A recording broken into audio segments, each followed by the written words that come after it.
Comparing the previous government or the old dispensation under the late President Robert Mugabe and the current new dispensation under President Mnangagwa, in terms of their human rights record, what is your view on that? There is basically there's a small difference that is taking place between the first dispensation and the second dispensation. There's need to improve on the human rights element. There's need to improve on the human rights element, really. The second dispensation has found itself caught on issues of arbitrary arrests, the Joanna team, if you look at it, the Chimono team and so forth, the Alan Moyo team and the Makomboro team. These are issues that I believe can be resolved. And one of the issues that we want to deal with on dialogue are those issues. They are contaminating our country outside the world. We are being labeled as a rogue state, but I think that we can resolve at home here. I strongly believe that the human rights element can be resolved by Zimbabweans, and I personally feel that I've got a lot of ideas that I would want to put forward, so that at least this can actually improve our image outside the country. It's not worth it, some of the things that we see happening in Zimbabwe. So that area, the human rights element, is not improved in terms of arbitrary arrests, and we need that to improve. Where it has improved really is the violence in the raw areas, that ZANU-PF MDC violence in the raw areas. That is slightly improved. That's a positive side. That's a positive element. So we can actually improve this area of human rights, and which is currently the number one enemy to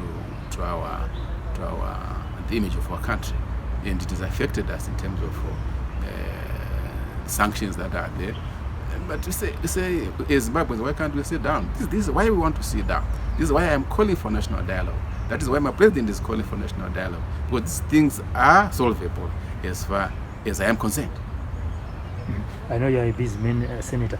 You'd want to go. What is your message, the last message to the MDC family? My last message to the MDC family, I always go back to say, when Morgan Tsvangirai was in charge of the party from 1999, that is his family. But throughout the whole chronic journey, other members have decided to leave the MDC. From 2005, Mugabe left. 2014, Tendai left. But the legacy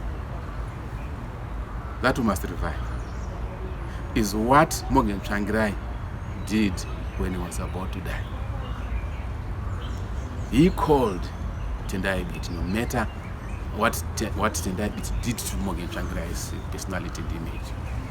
He called Mugabe, no matter what he did to Morgan Tsvangirai in terms of destroying the image of Morgan Tsvangirai. President Morgan Tsvangirai did not get balked by that. He wanted to unite the MDC, and he worked over that, and the party united. That was a great thing.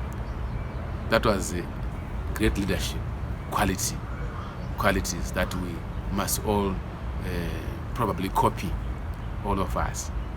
He did that.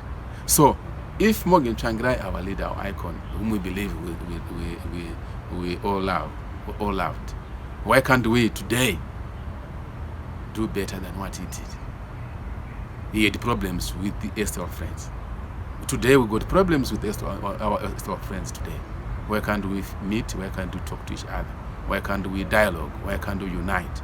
Why can't we bring the original party to the state it was on the 20, just like what it was 2018 when Mugabe Tsvangirai died? Why can't you do that? So that is my call to the MDC family. Wherever you are, let's find each other. Wherever Morgan Komichi is, wherever Douglas Monzora is, wherever Niso Chamisa is, and many other leaders that are important in this project. must come to sit down, find each other, and have a united front.